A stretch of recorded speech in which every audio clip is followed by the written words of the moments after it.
Assalamualaikum. Salamukalamirobbirrohim. Baik, hari ini kita nak bedah lagu Kembara yang bertajuk Rupa Tanpa Wajah. Liriknya ditulis oleh M. Nasir. Cuba kita tengok lirik yang pertama. Damaikanlah jiwa ini, dalam kesaksian ku terus kembara. Aku hanya manusia, pasti ada yang dapat ku perlakukan sebelum ku pergi. Apa yang kita nak ambil kefahaman di sini dari sudut ketuhanan? Cuba kita perhatikan apabila seseorang itu dalam keadaan jiwa yang tenang. Misal kata, kita tengok seorang manusia itu dalam keadaan tenang.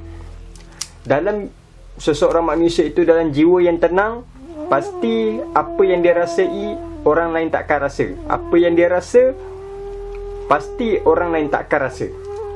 Sebenarnya apa yang kita nak ambil faham, orang dalam keadaan tenang ni, dia sudah sampai kepada satu tahap yang orang lain tak ada, dia ada.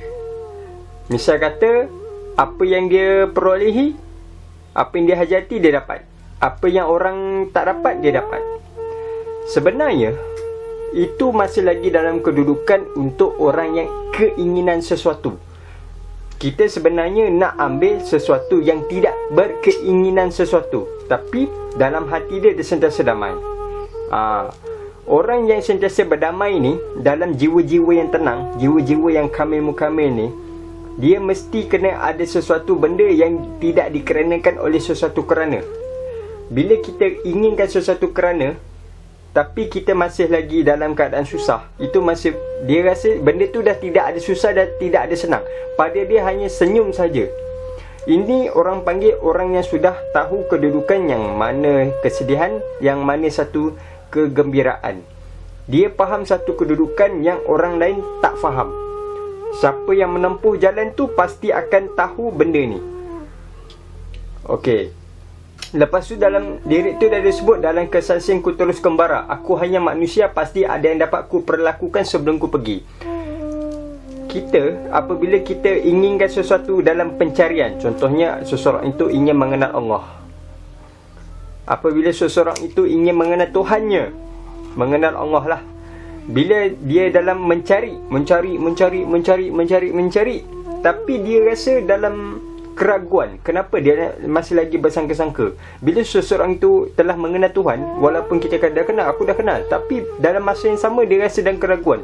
Itu masih lagi dia tidak faham apa yang dia nak, dan dia tidak faham apa yang dia faham sebenarnya. Kalau orang masih dalam kedudukan tahu, dia belum tentu faham. Tapi kena ingat, ada orang dah faham tapi belum tentu kenal. Jadi macam mana kita nak ambil benda tu? Sebenarnya bila kita nak ambil sesuatu, inginkan faham benda tu, dia sebenarnya mula-mula dia kena tahu, mengenal, hayati, istiqamah. Baru kamu faham macam mana yang dikatakan susul jalur mengenal diri. Mengenal diri ni, orang kata man arafa nafsahu faka arafa rabbahu, wa man arafa rabbahu fasada jasad. Barang siapa kenal dirinya, maka kenal akan Tuhan. Tak kala ia mengenal dirinya, maka binasalah dirinya. Bila dah binasa, apa yang jadi pada diri kamu? Masing-masing yang pernah belajar, yang pernah berguru, pasti tahulah yang apa yang dia katakan binasa itu. Tapi apa yang kita nak ambil di sini, dalam kesaksian ku terus kembara, aku hanya manusia. Kita masih lagi mencari, masih lagi keraguan untuk mengenal. Walaupun dia dah tahu bab mengenal, dia rasa lagi macam, betul ke benda ni? Macam ini ke yang dia kata lillahi ta'ala? Macam ni kan dia kata Allah Ta'ala? Macam ini kan dia kata mengenal diri? Sebab dia tak dapat satu kata putus. Apabila seseorang itu berguru, maka benda tu akan sentiasa ada satu haluan yang sangat mendamaikan. Sebab tu dia kena ada berguru. Tapi ada orang yang dah berguru, tapi dia kata, alah ini tak payah berguru pun tak apa, kita belajar macam biasa pun, menyembah muzakarah pun tak apa. Betul, tapi benda tu hanya sekadar kamu dapat info. Tapi bila kamu berguru tapi tak dapat, sebab apa? Adakah persoalan dia pada masalah diri kamu, ataupun sebenarnya guru tu tak buka? Benda ni yang kamu harus berfikir. Kamu harus benda ni kamu harus faham. Sebenarnya kenapa kamu tak dapat? Adakah guru kamu tak buka? Ataupun masalah diri kamu, iaitu ego. Apabila dalam diri seseorang itu ada ego, payahlah. Walaupun dia boleh hadis firman kat mulut, walaupun dalam sifat-sifat Allah dia boleh dapat, tapi masih lagi dalam keraguan. Kenapa masih lagi dalam keraguan? Ini yang dia kata ni tadi. Dalam kesaksian ku terus kembara, masih lagi bersangka-sangka. Macam mana kamu nak dapatkan benda tu? Sedangkan orang yang betul-betul berguru, dia bersabar bertahun-tahun, berpuluh-puluh tahun. Tapi bila guru tu bokak satu yang orang lain tak ada dan orang lain tak pernah terfikir, dan benda tu tak pernah dibokakkan kepada umum, baru dia faham fasadal jasad. Lepas tu baru dia katakan, pasti ada yang dapat ku perlakukan sebelum ku pergi. Maksudnya, innalillahi wa inna ilaihi rajiun. Sebelum kamu kembali itu sebenarnya kamu nak macam mana? Yang katakan kamu ingin kembali. Kembali itu merujukkan kepada apa sebenarnya? Kembali. Dari Allah kamu datang, dari Allah kamu kembali. Tapi macam mana yang dia katakan kembali? Kamu itu asal daripada Allah dan kembali pun kepada Allah. Asal Allah itu apa? Ini bab ni yang kadang-kadang orang keliru. Walaupun orang tu pernah mengaji, pernah apa semua, masih pernah bermuzakarah, tapi apa yang dia katakan? Dari Allah dan kembali kepada Allah. Kembali kepada Allah ni macam mana? Kamu nak kembali kepada Allah ini macam mana sebenarnya? Apa yang kamu nak kembalikan? Bila kamu kembalikan, aku serahkan segala-galanya, itu lafaz. Itu lafaz. Tapi apa yang kamu nak berserahkan di sini? Walaupun kamu kata inna solati wa nusuki wa mayaya wa mamati lillahi rabbil alamin, solatku, ibadahku, hidupku, matiku hanya untuk Allah. Itu lafaz. Tapi adakah kamu faham?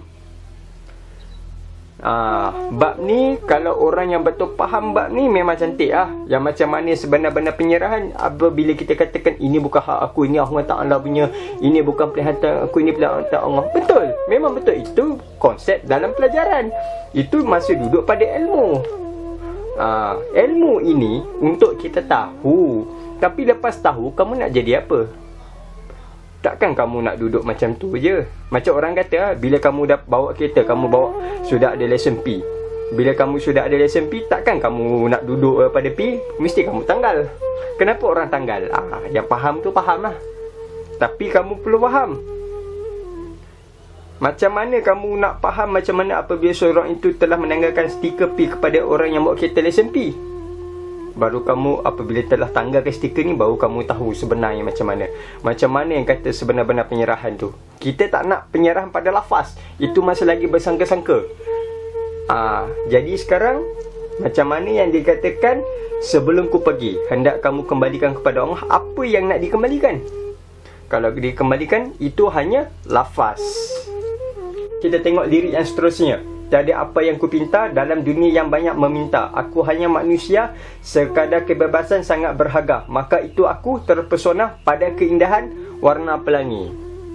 Sebenarnya, apa yang kita nak ambil faham di sini, macam sebelum tadi dia kata damaikanlah jiwa ini dalam kesaksian ku terus kembara. Ini dalam lirik yang pertama tu, dia mengatakan seseorang itu dalam pencarian. Dia lagi masih dalam pencarian. Tapi yang lepas lirik tu pula dia kata, tiada apa yang ku pinta dalam dunia yang banyak meminta. Aku hanya manusia. Ini nak cerita dekat sini apabila seseorang itu telah mengenal. Dia dah mengenal dengan pasti dia, dengan keyakinan dia. Dia boleh buktikan, bukan sekadar sebut. Bukan sekadar lafaz mata-mata. Dia boleh terangkan, dia boleh buktikan. Bukan kita boleh cakap macam tu je. Dia mesti ada satu benda yang boleh membuktikan ini kenyataan dia. Mesti ada saksi, mesti tegak bukti. Macam kita apabila kita bersyahadah. Syahadah cakap Arab lah. Kalimah syahadah tu, kalimah Allah, kalimah Rasul. Tapi apa yang kamu nak syahadahkan? Apa yang kamu nak saksikan? Orang kata siapa jadi saksi itu cerita dalam ilmu. Tapi sebenarnya apa yang kamu nak saksikan? Tapi orang kata hendaklah bersaksi pada diri sendiri. Betul, benar.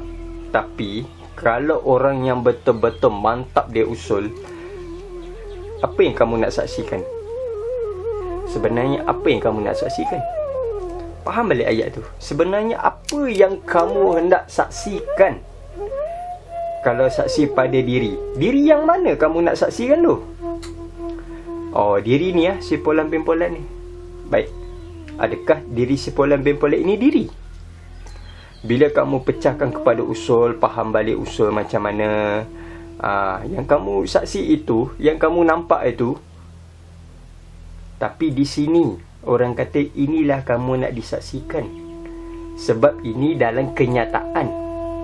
Tapi perlu kamu ingat, semasa terdahulu dia telah mengatakan alastu bi rabbikum qalu bala sya'ina, engkau Tuhan kami, kami menjadi saksi. Nampak?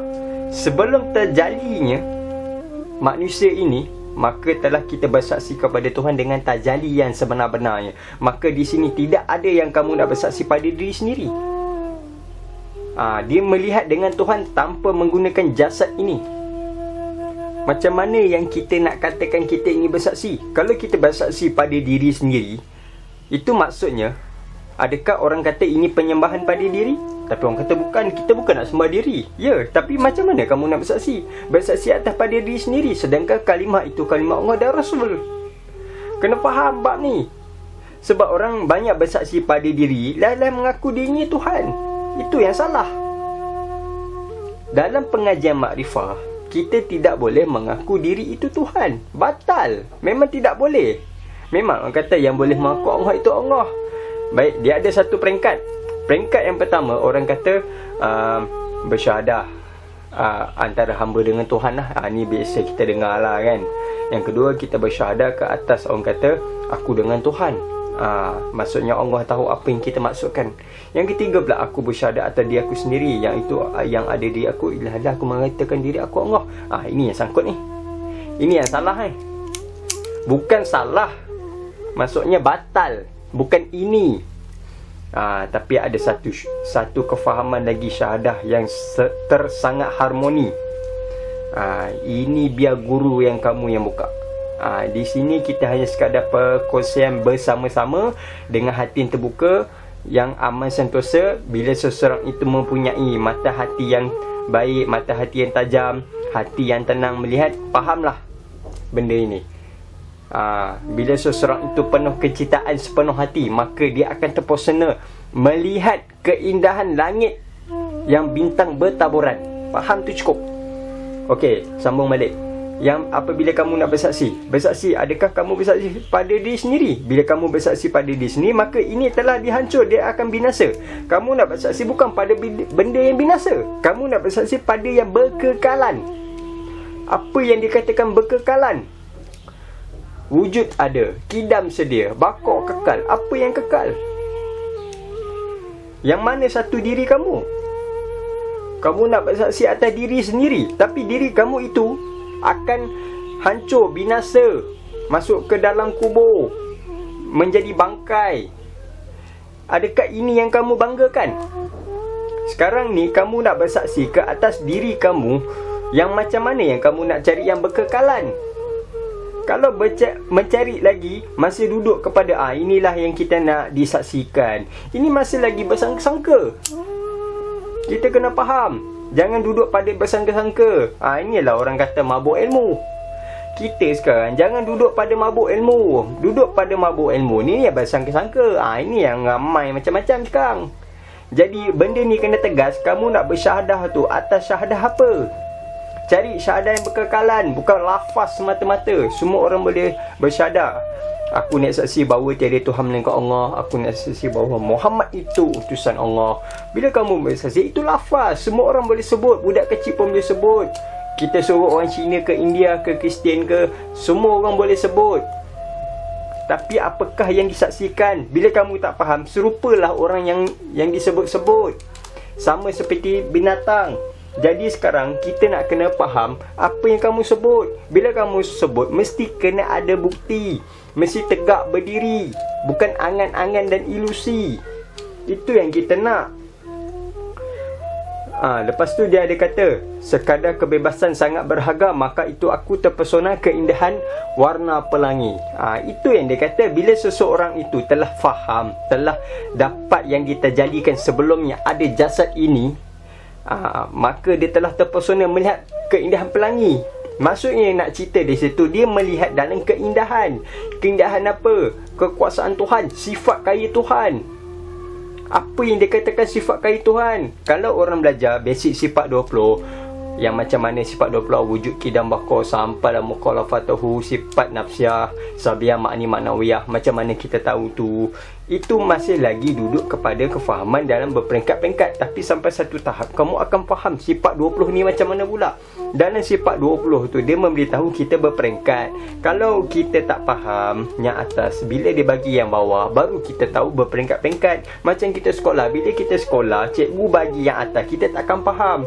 Mesti berperingkat mengenal nombor dulu, baru tambah tolak darab bahagi, baru kita boleh masuk ke peringkat seterusnya. Macam itu juga membaca. Bila kamu membaca, kita mengenal huruf, lepas tu mengeja, faham makna, barulah kita dapat apa yang mauduk tu. Bila kamu faham mauduk tu, dia ada satu peringkat lagi. Biasa kita tahu huruf, makna, mauduk, dia ada 3. Tapi ada satu lagi. Kat situ kita kena tahu yang mana kan yang diadakan. Kita ini sebenarnya daripada tiada kepada ada ke, daripada ada kepada tiada ke, daripada ada kepada ada ke, daripada tiada kepada ada. Sini nak kena faham. Bila kamu faham benda ini, maka kamu akan melihat keindahan Tuhan itu, kekuasaan Tuhan itu, sifat kerajaan maha kaya Tuhan yang maha suci itu, yang harning lagi suci, yang tulis itu. Baru kamu tahu, terpesona yang kamu melihat itu sebenarnya. Baru kamu akan faham macam mana keimanan yang betapa yang teguh. Tauhid sebenar-benar tauhid, bukan tahu semata-mata. Bila kamu tahu semata-mata, kamu akan bersangka-sangka. Kita nak menjadi seorang yang betul-betul faham, nak bawa jalan ni, bawa jalan yang betul-betul. Macam kamu bisnes, bila kamu bisnes, kamu nak buat benda tu betul-betul sampai kamu jaya. Macam itu benda ini. Dalam ilmu ini untuk diri kamu, kamu nak buat apa, itu hak kamu. Tapi dalam ilmu ini untuk diri kamu sendiri, macam mana pun kamu tetap kena tempuh, macam mana pun kamu tetap kena halusi. Bila kamu belajar masih dalam keraguan, rugilah. Maka tidak bersungguh-sungguhan, maka tidak setulus-tulusnya. Dekat situ yang kita nak kena faham. Syahadah tu nak kena betul macam mana. Itu yang sebenarnya. Kita kena ada sedikit keberanian supaya kita tidak tertipu dengan diri kita sendiri. Jangan tertipu dengan bayang-bayang diri sendiri. Cari betul-betul nyata itu, baru kamu nampak kenyataan. Jangan cari kenyataan tapi nyata tak nampak. Cari nyata itu dulu. Apa yang nyata sebenarnya? Tanya diri sendiri. Sebab walaupun kita kata wafusikum afala tubsirun, tidakkah kamu melihat aku di dalam diri kamu? Faham betul? Aku di dalam diri. Tapi itu merujuk kepada diri. Tuhan itu bukan di dalam, bukan di luar. Bila masih di dalam diri, syirik. Masih kamu menempatkan Tuhan itu. Jadi sekarang faham itu macam mana yang dikatakan inna lillahi wa inna ilaihi raji'un. Faham tu macam mana? Asal kamu itu, apa yang dikatakan asal? Asal itu apa? Dan kembali itu apa? Jangan jadi bersangka-sangka. Itu kita nak kena faham. Baik, kita tengok lirik seterusnya. Rupa tanpa wajah bermain di mata, berjalan tanpa ikut haluan, wajah berpura-pura, bertopeng kaum wira, menari tanpa ikut irama. Apa yang kita nak ambil kefahaman di sini? Rupa tanpa wajah bermain di mata, berjalan tanpa ikut haluan. Macam mana yang dia katakan wajah Tuhan? Bab ni tersangat penting. Wajah Tuhan itu macam mana? Sebenar-benarnya wajah Tuhan itu macam mana? Bila kita masih lagi dalam bersangka dalam nampak wajah Tuhan itu macam ni, macam ni, macam ni, adakah itu benar? Wajah Tuhan, ke mana kamu berpaling, di situ wajah Allah. Apa yang kamu melihat itu wajah Allah. Macam mana kalau orang buta nak melihat Allah sedangkan dia tidak boleh melihat? Sini faham betul-betul. Macam mana bila seseorang itu melihat Allah, dalam keadaan dia melihat, ini wajah Allah, ini macam ini wajah Allah. Tapi wajah Allah itu macam mana? Adakah dia berupa? Faham betul? Sebab tu tajuk dia rupa tanpa wajah.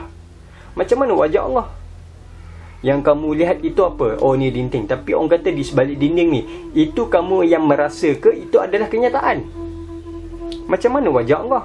Kalau kamu kata dekat orang buta, wajah Allah ni di balik dinding, dia tak nampak, tapi dia pegang ni dinding, adakah dia kata, oh ini ke Allah? Itu masih lagi dalam bersangka-sangka. Wajah Allah itu, orang buta pun boleh melihat Allah sampai dia terpesona. Itu yang dia katakan tadi, terpesona pada keindahan warna pelangi. Dia boleh nampak. Orang buta pun boleh nampak, orang pekak pun boleh mendengar, orang bisu pun boleh bercakap. Adakah kita faham kisah Nabi Musa AS melihat Allah dekat Bukit Tursina? Yang kata gunung tu, bukit tu hancur lebur, binasa apa semua. Tapi tengok sampai sekarang elok, masih cantik lagi. Tapi kita nak faham benda tu macam mana? Kita nak ambil kefahaman tu, bukan cerita. Kalau ambil cerita, dapat cerita, masih lagi bersangka-sangka. Kita nak ambil kefahaman. Tajamkan akal kita tu, supaya kita tidak tertipu. Wajah Tuhan tu macam mana? Kalau kita masih lagi melihat, alif lam ha, melihat, orang kata macam mana pun lalas sekali ke dalam diri, lah dia ada dalam diri. Itu masih lagi dalam pemujaan bentuk. Tuhan itu bukan pada bentuk, Tuhan itu bukan sesuatu. Ini kita nak kena faham. Sebab tu nak kenal diri ni, kenal betul-betul. Jangan kita kenal diri lah, ada Allah. Semua boleh cakap, semua orang boleh cakap, tak kira siapa. Tapi macam mana nak kenal Tuhan?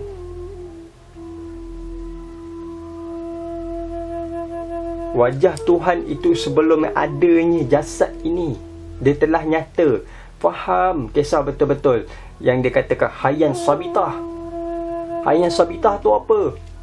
Carilah kat situ, usaha.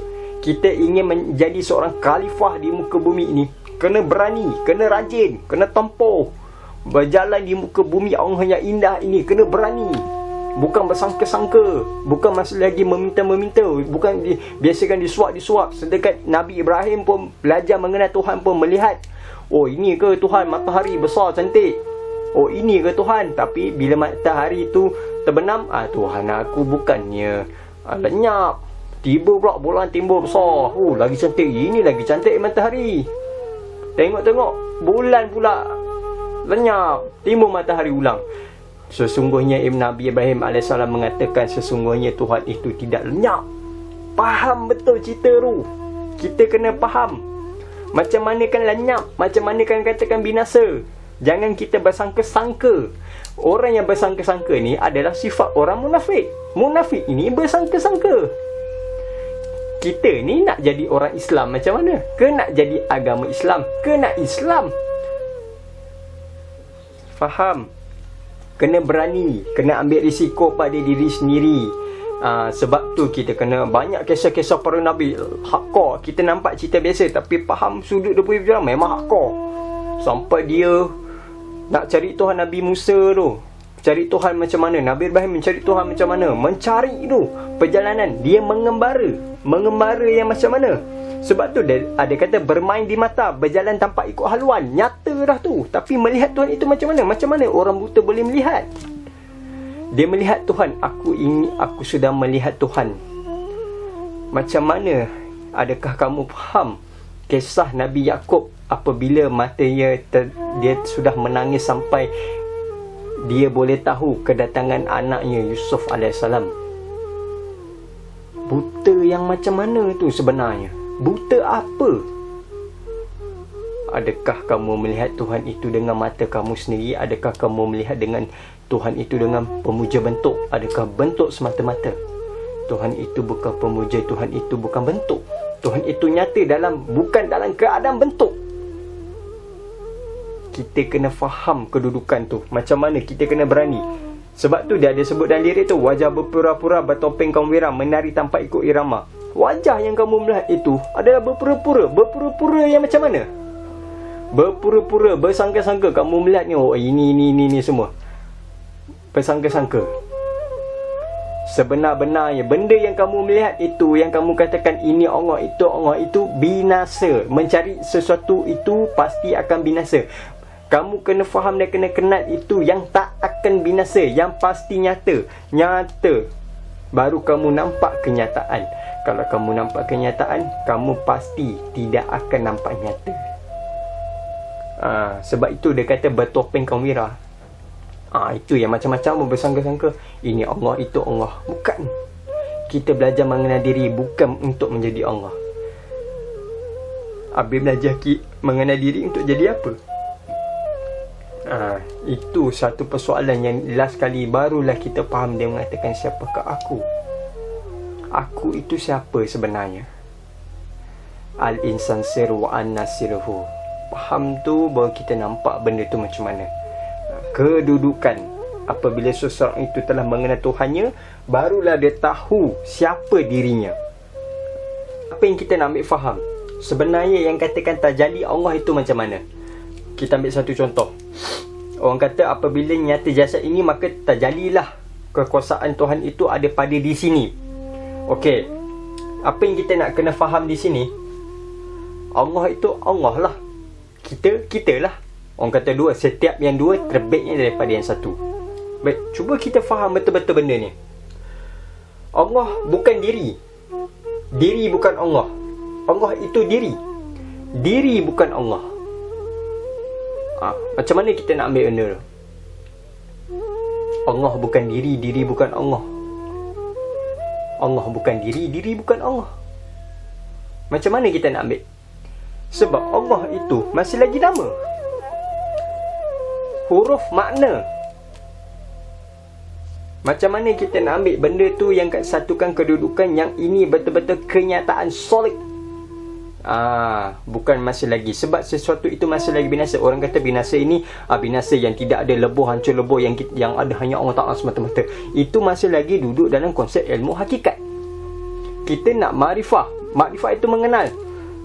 Bila seseorang itu mengenal, dia dah tak ada dah. Dia terus lenyap kepada hakikat, tarikat, syariat. Tapi apabila dia telah makrifat, dia kembali kepada syariat. Tapi syariat itu syariat yang macam mana? Syariat itu yang dilakukan tersangat harmoni. Yang ni kita nak kena faham. Barulah kita faham menari tanpa ikut irama. Barulah dia terpesona melihat warna keindahan pelangi itu. Sebenar-benar seseorang itu. Sebab itu Muhammad pernah cakap, yang mengenal itu hanya sedikit, yang bersangka-sangka itu banyak. Dalam Quran dia ada sebut, dia ada menyatakan sesungguhnya manusia itu tersangat ragu pertemuan dengan Tuhannya. Ragu itu pertemuan dengan Tuhannya. Orang yang ragu ni, kita tak payah cerita yang mengatakan orang yang tak mengenal. Sebenarnya yang tak mengenal lah. Tapi yang nak dikatakan orang yang dalam raguan tu, dalam keraguan yang sebenar-benarnya adalah orang yang mengenal. Orang yang belajar mengenal ini masih lagi dalam bersangka-sangka dalam keraguan. Kita nak betul-betul. Sebab apa? Orang yang masih lagi dalam keraguan ni, dia masih lagi bersangka-sangka, betul ke macam ni? Betul ke macam ni? Macam ini ke katakan Tuhan? Tapi apabila satu ilmu itu yang datang pada diri dia, dia akan berhujah pada diri dia itu sendiri. Benda ini bukan nak memeningkan. Ini dalam satu perjalanan, orang yang menempuh satu jalan yang orang baru tahu, macam ini. Apabila kamu dapat ilmu, maka faham itu akan mengajar kamu balik. Baru kamu nampak sebenarnya ilmu itu macam mana. Kita jangan jadi, bahasa kasar orang kata, kita jangan jadi bodoh dekat situ. Kita jangan diperbodohkan oleh ilmu. Kamu mencari ilmu, tapi satu hari nanti ilmu akan diperbodohkan kamu balik. Tapi yang macam mana nak kamu nak kena faham. Tapi ada yang kata sifat 20 tak ada basic. Memang betul tu basic. Itu peringkat-peringkat supaya kamu tahu step by step nak tangga. Baru kamu faham benda tu macam mana. Yang kita bersangka-sangka, yang kita mencari apa semua benda itu adalah dinding-dinding. Ada seorang ahli sufi, dia mengatakan, kamu mencari sejauh mana sekalipun, last sekali kamu akan mengembara ke dalam hati kamu sendiri, iaitu kamu mengembara pada diri kamu sendiri. Tapi kita kena faham, melubuk kepada hati kalbu mukmin batullah itu, kamu nak kena faham macam mana yang kamu nak tahu satu kedudukan hati kamu itu masih lagi dinding. Orang yang duduk kepada dalam perjalanan mencari itu masih lagi dalam dinding-dinding, dalam kepalsuan. Itu masih lagi ilusi. Tuhan itu bukan ilusi, Tuhan itu nyata dalam kenyataan. Baru kamu tahu wujud itu macam mana. Sebenar-benar wujud itu, sebelumnya ada jasad ini, maka ia telah zahir sebenarnya. Tuhan itu telah zahir. Zahir dengan sezahir-zahirnya.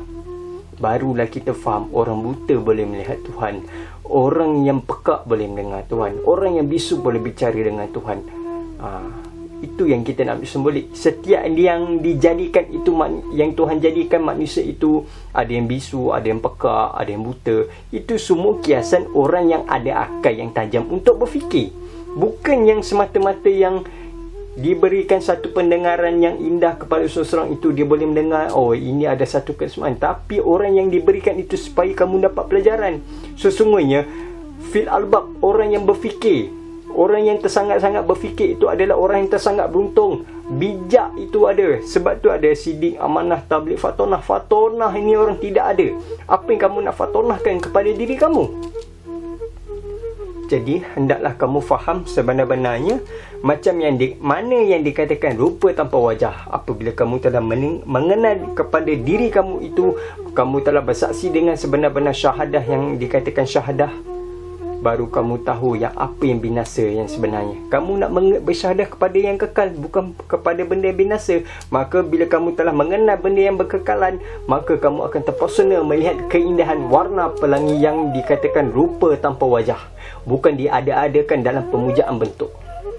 Baik, itu saja dalam bedah lirik kali ini, dalam rupa tanpa wajah, yang dinyanyikan oleh kumpulan Kembara. Liriknya tulis oleh M. Nasir.